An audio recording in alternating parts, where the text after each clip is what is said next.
2000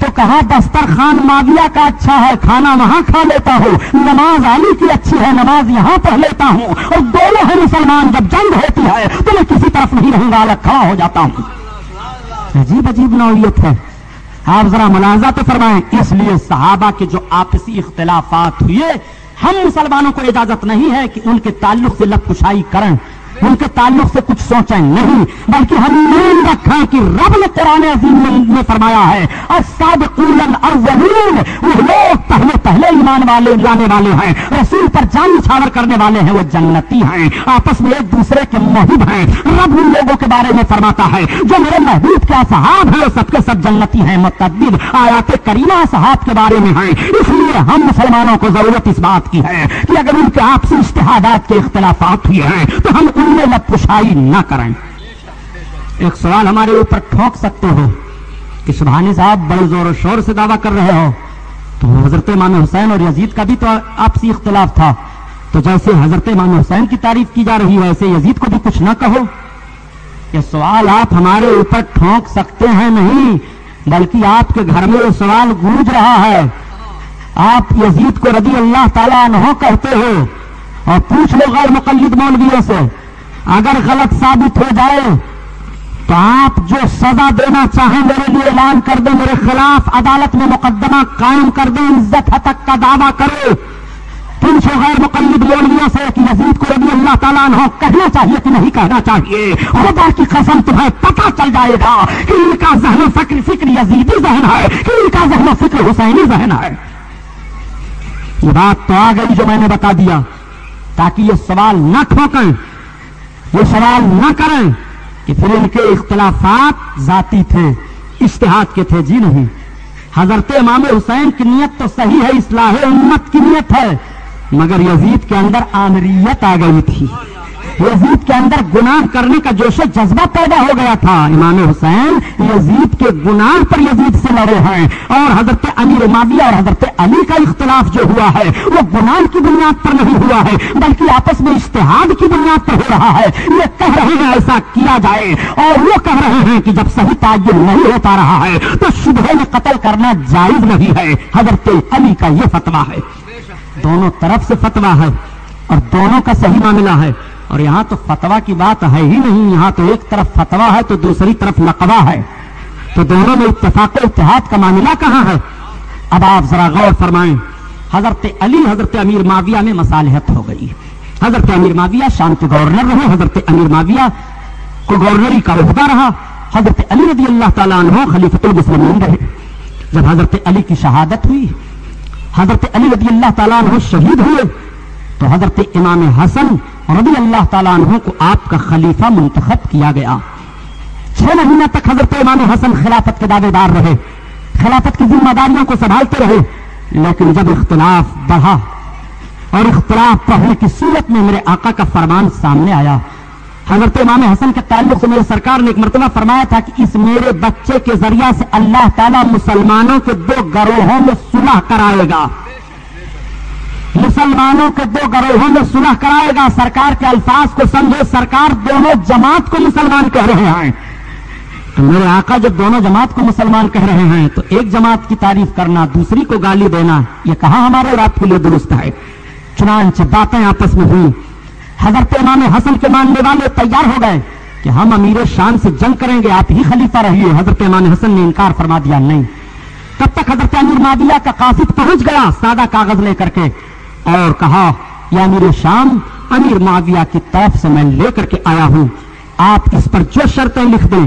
حضرت امام حسن رضی اللہ تعالیٰ عنہ نے اپنی شرطوں کو سادہ کاغذ پر لکھ کر کے بھیج دیا۔ اس میں سے ایک شرط یہ بھی تھی کہ میں آپ کو خلیفۃ المسلمین تسلیم کرتا ہوں، آپ کے بعد خلافت مسلمانوں کا حق ہوگا، مسلمان جس کو چنیں گے خلیفہ وہ ہوگا، اگر مسلمان میرے بھائی حسین ابن علی کو چن لیں گے تو حسین ابن علی خلیفہ بنائے جائیں۔ یہ شرط بھی حضرت امام حسن نے لکھ کر کے امیر معاویہ کو دے دیا۔ حضرت امیر معاویہ نے شرطوں پر دستخط کیا، شرط کی منظوری ہو گئی، حضرت امیر معاویہ خلیفۃ المسلمین امیر المومنین بنے، اور حضرت امام حسن نے دستبرداری کا معاملہ پیش کر دیا۔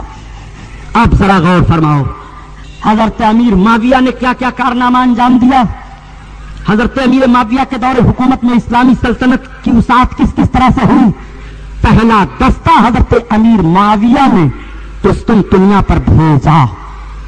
یہ لوگ بہت چیختے اور چلاتے ہیں کہ رسول اللہ نے ارشاد فرمایا کہ پہلا دستہ، پہلا لشکر اسلامی جو قسطنطنیہ پر حملہ آور ہوگا مغفور لہو، وہ سب کے سب بخشے بخشائے ہیں.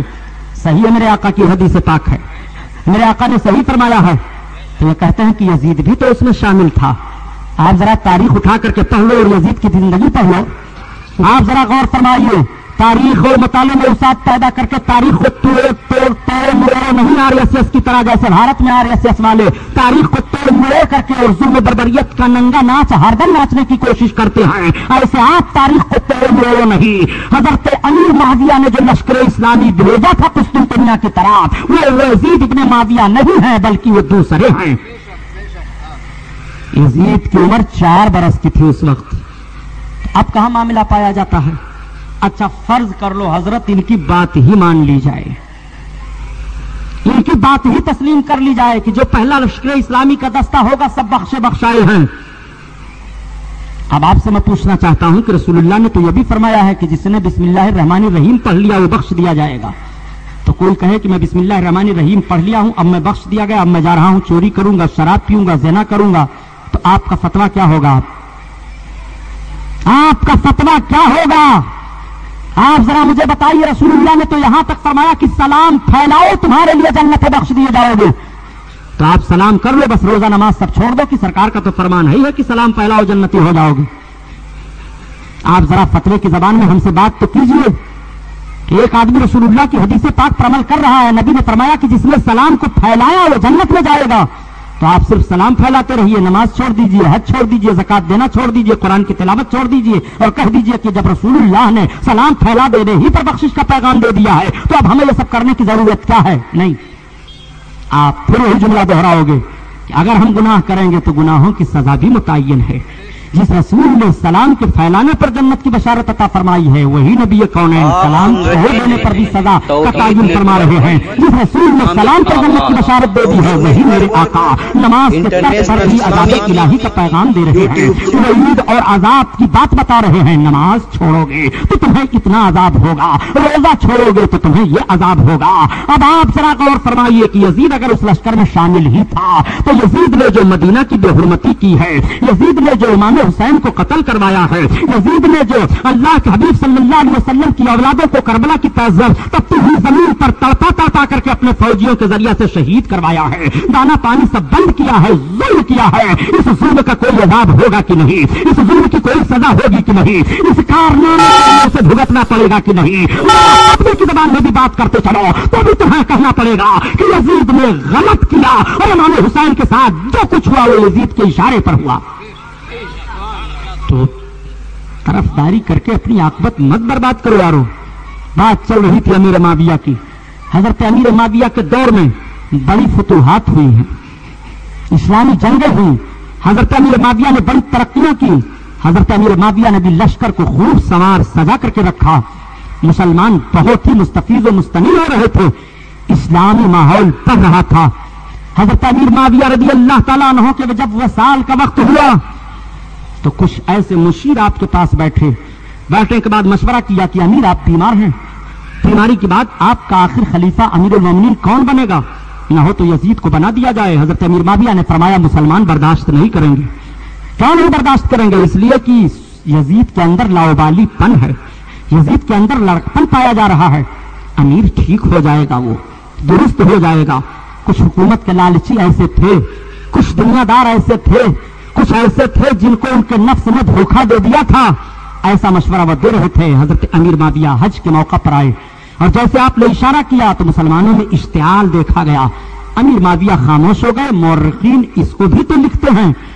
آپ اگر یہ کہہ دیں کہ حضرت امیر معاویہ نے اپنے بعد یزید کو خلیفہ نامزد کر دیا تھا، یہ حضرت امیر معاویہ کی انتہائی غلطی ہے، تو میں عرض کروں گا کہ جس تاریخ کو یہاں آپ پڑھ رہے ہیں وہیں پر یہ بھی تو تاریخ ہے کہ حضرت امیر معاویہ رضی اللہ تعالیٰ عنہ جب یزید کو تاکید کی تھی کہ تمہیں پابند شرع ہونا پڑے گا، تمہارے اندر کوئی شریعت کی خامی نہ ہو تاکہ مسلمان نب کشائی نہ کریں، اور جب انہوں نے دیکھا تھا اپنے وصال کے وقت کے قریب کہ اس کے اندر پابندیاں نہیں ہو پا رہی ہیں، تو حضرت امیر معاویہ نے حضرت امام حسن کے صلح کا وہ دفعہ لے کر کے ہے آپ نے وصیت نامہ لکھ کر کے مدینہ شریف روانہ فرمایا تھا کہ حسین بن علی کے پاس پہنچا دیا جائے اور مسلمانوں کے پاس پہنچا دیا جائے یزید نا اہل ہے. یزید کو خبر کر دی گئی کہ تمہارے باپ تو وصال میں ہیں, تمہارے باپ تو جانکلی کے عالم میں ہیں, مگر اس طرح سے وصیت نامہ لکھ کر کے بھیجا جا رہا ہے. راستے میں یزید نے اسے پکڑوا لیا تھا اور پکڑوانے کے بعد اس کو بدل دیا تھا اور اپنی بیعت کا مطالبہ کر کے امام علی مقام کی طرف بھیج دیا تھا. ادھر حضرت امیر معاویہ کا وصال ہو گیا. حضرت امیر معاویہ کا وصال ہوا. اب آپ ذرا بتائیے, راستے میں خط کو پکڑ کر کے بدل دیا جائے تو اس کا کیا علاج ہے؟ حضرت امیر معاویہ کا وصال ہوا, قاصد یزید کی طرف سے پہنچ گیا تھا مدینہ طیبہ میں. یہ تو حضرت امیر معاویہ کی چونکہ مقدس ان کے حالات کا بیان آپ کے سامنے آ رہا ہے, اس لیے یہاں تک میں نے بیان کر دیا. حضرت امام حسین سے بیعت کا مطالبہ, حضرت امام حسین کی شہادت, کربلا کے میدان میں امام حسین کے ساتھیوں کا آنا اور مکہ مدینہ شریف سے چل کر کے کربلا تک پہنچنا, راستے کی صعوبتیں اور پریشانیوں کو انشاءاللہ ان ساری باتوں کو آپ کل سنیں گے, کل سماعت فرمائیں گے. آج میں جو بتا رہا ہوں اس کو ذرا سنو اور سمجھو. میرے آقا صلی اللہ تعالی علیہ وسلم کی دعا ہے حضرت امیر معاویہ. حضرت امیر معاویہ نے بڑی محنت مشقت کی ہے. حضرت امیر معاویہ کی حکومت میں کوئی کمی نہیں تھی, کوئی خامی نہیں تھی. اور خامی اور کمی کیسے ہو؟ حضرت امیر معاویہ کے لیے بھی رسول اللہ کی دعا ہے اور امیر معاویہ کے باپ ابو سفیان کے لیے بھی رسول اللہ کی دعا ہے. آپ کہو گے کہ ابو سفیان تو سرکار کے بہت بڑے دشمن تھے, صحیح دشمن تھے, سرکار کے خلاف تلواریں بھی انہوں نے اٹھوائی ہیں, خود تلوار اٹھائی بھی ہے. لیکن میرے آقا صلی اللہ علیہ وسلم کے ساتھ اگر کسی نے ذرہ برابر احسان کر دیا اور میرے آقا نے دعا کر دی تو احسان کا بدلہ اسے مل جاتا ہے. میرے آقا نے جب ابتدائی اسلام میں اعلان نبوت فرمایا, اسلام بڑھ رہا تھا. شروع میں جب میرے سرکار نے کلمہ پڑھانے کی دعوت دی, کلمے کی تبلیغ کرنا شروع کر دیا, تو سب سے زیادہ مکہ میں مشتعل ابو جہل ہوا تھا. حضرت فاطمہ زہرا رضی اللہ تعالیٰ عنہ کی عمر پاک چھوٹی ہے. ابو جہل حضرت فاطمہ زہرا کو ایک تماچا مار دیا. رسول اللہ صلی اللہ علیہ وسلم کی بیٹی کو چوٹ لگنا تھا. سرکار کی بیٹی روتی ہوئی اپنے باپ کے پاس آئی, ابا حضور مجھ کو ابو جہل نے مارا ہے ابو الحکم نے. نبی کونین صلی اللہ تعالیٰ علیہ وسلم تشریف فرما ہے, دونوں عالم کے مالک و مختار تشریف فرما ہے. میرے سرکار صلی اللہ علیہ وسلم اگر زمین کو حکم دیتے تو زمین پھٹ جاتی, ابو جہل سما جاتا. مگر میرے سرکار نے بھی اپنے نفس کو تعلیم امت کے لیے دیکھو کس طرح سے بچایا. میرے آقا صلی اللہ علیہ وسلم اگر ابتدائی اسلام ہی میں ایسی بد دعا کر دیتے ابو جہل کے لیے تو یہ بھی مورخ کہہ سکتا تھا کہ اگر ایک تماچا کسی نے نبی کی بیٹی کو مار دیا تو صبر اور رضا کا اور شکر کا پیغام نبی کو دینا چاہیے, نہ کہ بدلہ لینا چاہیے. یہ بھی لوگ کہہ سکتے تھے. رسول کونین صلی اللہ علیہ وسلم معلم کائنات بن کر کے آئے ہیں. رسول کونین کا ہر فعل تعلیم امت کے لیے ہے. اللہ کے حبیب صلی اللہ علیہ وسلم نے فرمایا, فاطمہ تم ابو سفیان کے پاس جاؤ. ابو سفیان اس وقت کلمہ نہیں پڑھے تھے, سرکار کے مخالفین میں سے تھے. آ کر کے حضرت فاطمہ زہرا نے ابو سفیان کو بتایا کہ مجھ کو ابو الحکم یعنی ابو جہل نے مارا ہے. ابو سفیان اٹھ کھڑے ہوئے اور کھڑے ہونے کے بعد حضرت خاتون جنت کا ہاتھ پکڑا, کہا بیٹی چلو. ابو جہل بیٹھا ہوا تھا. حضرت ابو سفیان نے فاطمہ زہرا سے کہا, بیٹی جتنے زور سے اس نے تم کو مارا تھا تھپڑ, اتنے ہی زور سے تم مارے اس کے چہرے پر تھپڑ. حضرت فاطمہ نے مارا اس کے چہرے پر تھپڑ. فاطمہ کا تھپڑ جس چہرے پر لگ جائے اس کو کہاں کلمہ نصیب ہوگا؟ یہی تو وجہ ہے کہ رسول اللہ جب دعا مانگ رہے ہیں کہ اللہ اسلام کو عزت عمر سے دے دے یا ابو جہل سے دے دے, تو عمر کے حق میں اللہ کے محبوب کی دعا قبول ہو رہی ہے. فاطمہ کا تھپڑ پڑ گیا ہے ابو جہل کے چہرے پر, اس لیے رسول اللہ کی بیٹی کا یہ وقار ہے کہ اب اسے اسلام نہیں نصیب ہوگا, اب اسے سعادت نہیں ملے گی, اب اس کے لیے شقاوت عزلی ہی ہے. خاتون جنت میں مار دیا تھا تھپڑ, اب یہ ہمیشہ ہمیشہ جہنم میں رہے گا. نعرہ تکبیر, نعرہ رسالت, جشن شہید اعظم, نعرہ تکبیر, نعرہ رسالت. نقطہ سمجھو, رسول کونین صلی اللہ تعالی علیہ وسلم بیٹھے ہیں, حضرت خاتون جنت واپس گئی. عرض کیا, ابا حضور. ہاں بیٹی. ابو سفیان میرا ہاتھ پکڑ کر کے لے گئے, میں نے ان سے شکایت کی اور ہاتھ پکڑ کر کے لے گئے تو ابو جہل بیٹھا ہوا تھا. انہوں نے کہا, بیٹی تم مارو کھینچ کر کے تھپڑ. ابا میں نے مارا اس کے چہرے پر کھینچ کر کے تھپڑ. میرے آقا صلی اللہ علیہ وسلم کے دست نبوت اٹھ گئے. آقا عرض کرتے ہیں, یا الہی ابو سفیان کے اس فعل کو فراموش نہ کرنا، مولا تو ابو سفیان کو اس کا اجر دے دینا، نبی کی دعا قبول ہوتی ہے۔ اور جب مکہ فتح ہو رہا ہے تو حضرت ابو سفیان فتح مکہ سے پہلے ہی، لشکر اسلامی کے داخلہ سے پہلے ہی رسول کونین کا کلمہ پڑھ کر کے اسلام میں داخلہ لے لیتے ہیں۔ آپ ذرا غور تو فرماؤ، یہ حضرت امیر معاویہ کے باپ ہیں حضرت ابو سفیان۔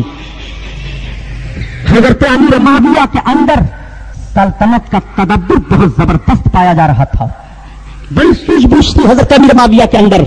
حضرت امیر معاویہ کے سلطنت کرنے کے تدبرانہ محل سے روم کا ہرقل اعظم پریشان ہو گیا تھا۔ آپ نے قسطنطنیہ پر پہلا دستہ بھیج دیا تھا، اتنی دور اسلامی مجاہدین نہیں گئے تھے، یہ سب سے پہلا دستہ حضرت امیر معاویہ کا ہے جو سمندروں کو پار کرتے ہوئے قسطنطنیہ کی طرف بڑھ رہا تھا۔ آپ ذرا دیکھیں ان کا جوش و جذبہ ملاحظہ فرمائیں۔ اس دستہ میں حضرت ایوب انصاری بھی تھے، اس دستہ میں بڑے بڑے صحابہ بھی تھے، بڑے بڑے مجاہد تھے، متقی پرہیزگار تھے، اللہ اکبر، اللہ کے رسول صلی اللہ تعالی علیہ وسلم کے محبین تھے۔ جا رہے ہیں، قسطنطنیہ پر چڑھائی ہونے والی ہے، لشکر اسلامی کا دستہ جا رہا ہے۔ میرے دوستو، جب تاریخ اسلامیہ کا مطالعہ کیا جاتا ہے تو طبیعت مچلنے لگتی ہے، کیسے کیسے بہادر تھے یہ، کیسے کیسے جانباز لوگ تھے یہ۔ آج اسلام کی خاطر اگر ہمیں ایک تھپڑ لگ جائے تو ہم اپنی سبکی محسوس کرتے ہیں، اسلام کی خاطر اگر ہمیں اور آپ کو ایک وقت بھوکا رہنا پڑے تو اپنی سبکی ہم محسوس کرتے ہیں، اسلام کی خاطر اگر ہمیں اور آپ کو کوئی مسلمان سمجھ کر کے مار رہا ہے، دکانیں جلا رہا ہے، مکان جلا رہا ہے تو ہم آہو فغاں کرتے ہیں۔ لیکن آپ ذرا لشکر اسلامی کی تاریخ پڑھتے چلے جاؤ، کیسے کیسی صعوبتوں سے لوگوں کو گزرنا پڑا تھا۔ یہ ہیں کون؟ حضرت عبد الرحمن ابن عوف، حضرت عبیدہ بن جراح رضی اللہ تعالیٰ عنہ۔ حضرت عبیدہ بن جراح جب لشکر اسلامی کو لے کر کے چلے جنگ کے لیے تو راستہ میں سمندر پڑ جاتا ہے۔ لوگوں نے عرض کیا، اے امیر امت عبیدہ بن جراح، سمندر کو کیسے پار کیا جائے؟ اتنی بڑی ہم کشتی بھی نہیں بنا سکتے ہیں، اتنے بھاری سمندر کے فاٹ کو ہم تیر کر کے بھی نہیں پار کر سکتے ہیں۔ تو حضرت عبیدہ بن جراح کا جوش ایمانی ملاحظہ فرماؤ۔ آپ بسم اللہ الرحمن الرحیم پڑھ کر کے اپنے گھوڑے کو دریا میں ڈال دیتے ہیں، ان کے پیچھے سارے صحابہ ڈال دیتے ہیں، سارے مجاہدین ڈال دیتے ہیں، گھوڑے تیرتے چلے جا رہے ہیں، ان کی تلواریں فضا میں بلند لہرا رہے ہیں اپنی تلواروں کا۔ دست پہ دست ہے، دریا بھی نہ چھوڑے ہم نے، اور بحر ظلمات میں دوڑا دیے گھوڑے ہم نے۔ یہ تمہارا جوہر تھا، بحر ظلمات میں گھوڑوں کو رسول اللہ کے صحابہ نے دوڑایا ہے۔ تب سے ہی افریقہ کی صحراؤں میں اذان رسول اللہ کے شہدائیوں نے دیا ہے۔ ذرا اس تاریخ کو پڑھو اور اس تاریخ کو سامنے رکھو، یہ رسول اللہ کے شہدائی ہیں، یہ رسول اللہ کے صحابہ ہیں۔ حضرت امیر معاویہ رسول اللہ کے شہدائی، رسول کونین کے صحابی ہیں۔ آپ ان کی جنگوں کو دیکھیں، ان کے تدبر کو دیکھیں۔ امیر معاویہ کوئی معمولی سیاستداں نہیں تھے، حضرت امیر معاویہ کوئی معمولی سلطنت کے کاموں کو انجام دینے والے حکمران نہیں تھے۔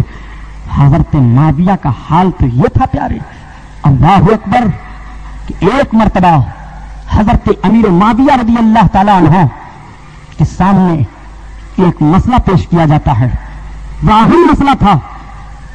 وہ مسئلہ یہ تھا کہ امام حسن کو اتنے درہم و دینار پیش کیے جاتے ہیں، حضرت امیر معاویہ سے تھوڑی سی تاخیر ہو گئی درہم پیش کرنے کے لیے، جتنا طے تھا کہ وظیفے کے طور پر امام حسن کو بھیجا جائے گا۔